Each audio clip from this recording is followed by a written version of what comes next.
lot of substance tonight. I think if we're going to get any substance, I assume it's Thursday night in the vice president's acceptance speech. But I think what he has to do tonight is just sort of continue I think he's shown himself to be really good at being an advocate for her. And at the end of the day, that's going to be his job. And I imagine that that's sort of the speech will be one half. Who is he? Get to know him a little bit. But a lot at the end, him being an advocate for her and for this idea of turning the page. And I do expect it to be a little lighter because I think he's been trying to be Mr. Joyful on the campaign trail as well. Andrea, tonight we will also hear from Speaker Emerita Nancy Pelosi, who some see as one of the architects in pushing President Biden to exit the race. She's refuted that. The president said the two haven't spoken. What are you watching for in her speech? She's going to be all about unity, about the importance of the down ballot races, about praise for Kamala Harris, but also praise for Joe Biden. She had an awkward appearance last night live on Colbert, live on set with him here in Chicago. Of course, the program itself going late, so they were late. And as they were on the air, there were protesters in the audience shouting her down about the war, calling for an arms embargo. She had to defend herself. And it's something that could bleed into tonight as well. The uncommitted delegates from largely the Minnesota delegation tell me that they're not planning to disrupt anything. They're still in conversations, calling for that arms embargo, calling for a meeting with Harris. They've been given some time in the afternoon to have a meeting with the DNC program. So they are not connected to the protesters outside or one lone person completely unrelated, unfurling a flag inside the hall the other night. I don't see that happening here tonight. But I do think that she is going to try to project as much unity as possible. And frankly, from my conversations, with sources familiar with her thinking, she came to the point several days after the faltering debate appearance from hearing from the caucus that they were not going to be able to regain the House. It was only 5 seats. That was her goal. She's an institutionalist. She does not want to leave the stage in next year, the year after, whenever, and leave it in the hands of the Republicans. She was determined to save the House, potentially the chance of regaining the Senate, and long shot the White House. And that, as far as everyone talking to her from the caucus, and I know this from talking to them myself, that they were telling her, and the senators were also telling Chuck Schumer, they were telling Hakeem Jeffries that it was all going to be lost if they stayed with Joe Biden. They had no way to force him off. He was the nominee. He had the votes. He had the convention. So it was a painful process. Now the healing. Yeah, and Alencia, just back to last night, in her speech, Michelle Obama took Donald Trump on directly. Here's how she responded to Trump's recent remarks about race. For years, Donald Trump did everything in his power to try to make people fear us. See, his limited, narrow view of the world made him feel threatened by the existence of two hard-working, highly educated, successful people who happen to be black. I want to know, who's going to tell him that the job he's currently seeking might just be one of those black jobs? She is masterful, not only in her words, but in her expressions. What did you make of that? Well, what I make of that is this is the first time that Michelle Obama came out swinging publicly. She has always said famously, when they go low, we aim high. No more. It's time. There are only, as she said last night, 77 days. Now there's 76 days to campaign, to fight back. She made it clear the stakes are high. She said, don't wait for someone to call you. This is your invitation. I'm personally saying, this is Michelle telling you, you have to fight, you have to take every day, you have to make calls, you have to tell your friends, the stakes are that high. And she just went after Donald Trump. And all of what she has felt privately for years and years about the way they attacked her and her husband, that all came out in a very, really eloquently written way. I have to say, there is no one who has a speech delivery like Michelle and Barack Obama. No one on the political, in the political pantheon, formers, current, young futures. And we've seen it since 2004 when Barack Obama first came on the national stage. It's the writing, it's the delivery, the connection to the audience. And I can't imagine, other than Kamala Harris coming out with the big finale on Thursday, that there's anything that's going to be bigger than that. Yeah, I mean, Alessia, what's your reaction to that?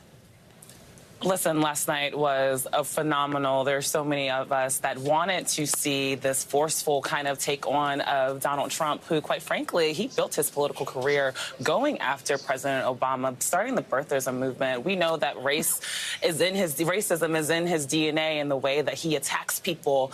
And so it was great to hear First Lady Michelle Obama take him on directly in a way that so many of us that are building this big coalition have wanted to hear her say. It's a lot of stuff that she has experienced from so many when she was First Lady, as well as Donald Trump. And I think it sets us up, sets the party up to understand uniquely what we will be and what we are already seeing, what we are up against when it comes to Vice President Harris, that the attacks on her are blatantly sexist and racist, and that we cannot stand for them, but we also can't ignore them. She also had the opportunity to bring us together and talk about the hope and that we have a responsibility to do something, right? Another chance. The Obamas are so good at that, of giving us a good call and response. In the Black church, we call that the call and response. And the crowd loves that. She talked about this coalition. She talked about working your way up to the highest office in the land from middle class, that the Obamas nor Vice President Harris grew up with the silver spoon in their mouth. She had this great line about the affirmative action of being a billionaire's kid, right? She was taking on directly all of the things that, quite frankly, have become part of the Republican Party platform, knowing that our coalition is up against all of that because we're this big coalition that is diverse, this coalition that sees people for who they are, wants people to live justly and safely in this country. And so I'm really excited from last night, and the Obamas will hit the campaign trail, and they really did a good job of setting up the stage for Vice President Harris. And Chuck, the former First Lady also looked inward at her own party and Democratic infighting, or how Democrats sometimes have a weakness when it comes to what she called sort of hand-wringing. Let's watch. The minute a lie takes hold, folks, we cannot start wringing our hands. We cannot get a Goldilocks complex about whether everything is just right. And we cannot indulge our anxieties about whether this country will elect someone like Kamala instead of doing everything we can to get someone like Kamala elected. Chuck, what do you see as the significance of that part of her speech? I think what she's trying to say is, hey, if you're worried that, how's Kamala Harris going to handle an interview, or has she put out enough policy proposals, or is she signing on with this direction of the party versus that direction of the party, that, essentially a little bit of message to the heads of the various fiefdoms inside the Democratic coalition, like, hey, don't sit here and get angry, go home and get angry if you're not getting the response you're expecting in the moment. I mean, she even went on to say, you don't get the phone call that says, hey, that, I need your vote, and you're not going to vote until you get that phone call. Don't be that petty. And it is sort of a message. Look, there are a lot of skeptical Democrats about how quickly it's trying to get off the ground. Everybody has got an opinion about what she should do next. She should do a press conference. Should she do this? Should she do that?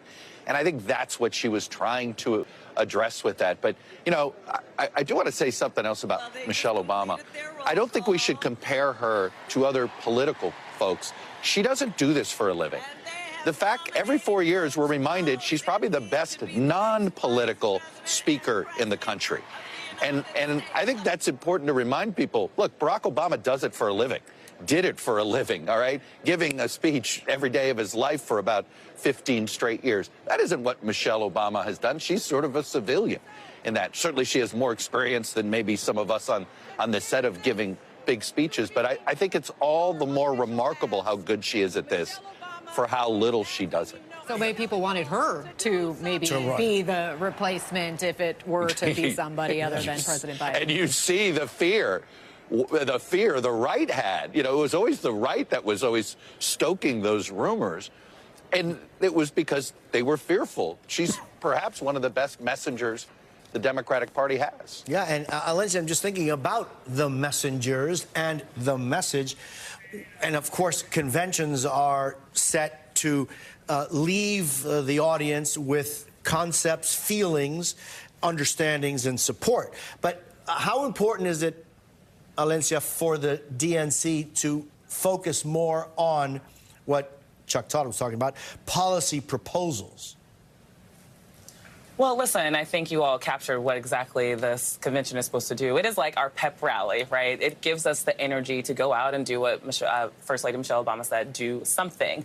I will say this. I think the party has actually started to define itself even before President Biden dropped out and Vice President Harris became the nominee, started to define ourselves in the policy positions and issues that we will take on. The party platform was already out there, the draft that just needed to be accepted. All of these things, restoring abortion rights, protecting LGBTQIA kids and people, and allowing people to marry who they love, and the list goes on and on. And so I think Democrats are very clear on the broader policy proposals, and we have the energy now to continue to go into communities and communicate with voters. Alencia Johnson, Chuck Todd, and Andrea Mitchell, thank you all very much. And we're learning more each night about who Vice President Harris is as a person.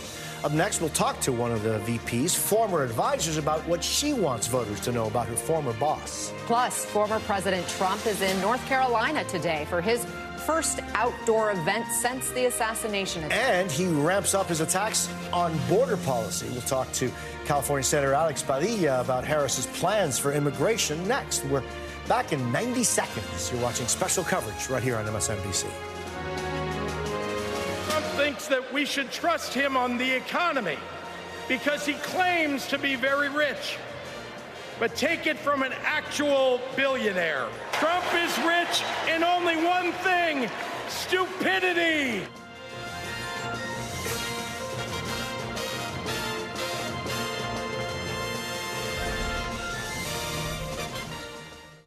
Hello, I'm Dan Fields. Welcome to Jaguar Land Rover Bellevue, the newest member of the Fields Auto Group. For over 50 years, Fields has been North America's premier family-owned and operated luxury auto group. Whether you're in the market for a luxury sedan, SUV, or electric vehicle, Jaguar Land Rover Bellevue has them all, in stock and ready for delivery. And right now is a great time to get an offer like this. Get 3.9 APR financing for up to 48 months on select 2024 Discovery Sport models at Land Rover Bellevue. Go to LandRoverBellevue.com. The book is called Surrender. 40 songs, one story. Whoa! Yes? How do you sleep at night? Oh, on a mattress from Mattress Firm. I sleep. All right, I'm going. It's the best sale of the year, the Labor Day sale. Save up to $700 on Tempur-Pedic and get a $300 instant gift. Get matched at Mattress Firm. Sleep at night. When your home needs work, where do you go? Angie. Angie? That's where Angie came in. With Angie, find top-rated certified pros in your area. Plus, compare quotes and pricing to help you get all your jobs done well. Find top-rated certified pros in your area at Angie.com. Vice President Kamala Harris is riding a wave of momentum. It's challenging to understand how he is supposed to appeal to a general election electorate.